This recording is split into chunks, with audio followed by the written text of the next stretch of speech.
Hello friends, పిట్యూట్ psychology YouTube ఛానల్కి స్వాగతం.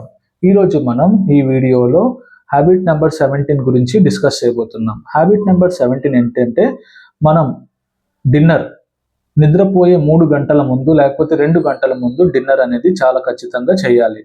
నిద్రపోయే ముందు మాత్రం డిన్నర్ చేయొద్దు. ఎందుకంటే మనం తిన్నది అరిగినప్పుడు మాత్రమే మనకి చాలా డీప్గా స్లీప్ అనేది పట్టిద్ది.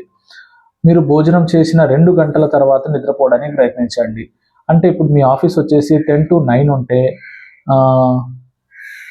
9 o'clock మీరు ఇంటికి వచ్చే టైం అయితే ఆ టైంలో మీరు ఏం చేస్తారంటే లైట్గా డిన్నర్ తీసుకోండి. తర్వాత ఫ్రూట్స్ లేకపోతే వెజిటేబుల్ సలాడ్స్ ప్రిఫరెన్స్ ఇవ్వండి. తర్వాత కొద్దిగా లైట్గా వాక్ చేయండి. తర్వాత ఒక 1 hour 1.5 hour తర్వాత మొబైల్ని పక్కన పెట్టి జస్ట్ ఒక చిన్న వాక్ చేసి 1-2 తేన్పులు వచ్చిన తర్వాత బాడీ కొద్దిగా రిలాక్స్ అయిన తర్వాత అప్పుడు నిద్రపోవడానికి ప్రయత్నించండి.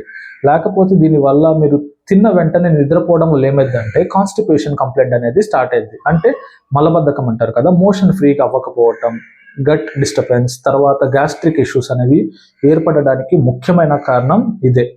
నిద్రపోయే ముందు అంటే భోజనం చేసిన వెంటనే నిద్రపోవడం అనేది చాలా ప్రమాదం అన్నమాట. దీనివల్ల క్యాన్సర్ కూడా రావడానికి చాలా అవకాశాలు ఉంటాయి. ఓకే, అందుకని ఎర్లీగా భోజనం చేయండి, ఎర్లీగా నిద్రపోవడానికి ప్రయత్నించండి, తిన్నది అరిగిన తర్వాత నిద్రపోవడానికి ప్రయత్నించండి. ఓకే, మీకు ఈ వీడియో నచ్చినట్లయితే ఇలాంటి వీడియోస్ ఇంకా చూడాలనుకుంటే ఈ ఛానల్ని సబ్స్క్రైబ్ చేయండి, వీడియోని షేర్ చేయండి, వీడియోని లైక్ చేయండి. మీరు కామెంట్స్లో మీరు ఏమైనా సజెషన్స్ ఇవ్వాలనుకుంటే కింద కామెంట్ బాక్స్లో కామెంట్ చేయండి. Thank you for watching.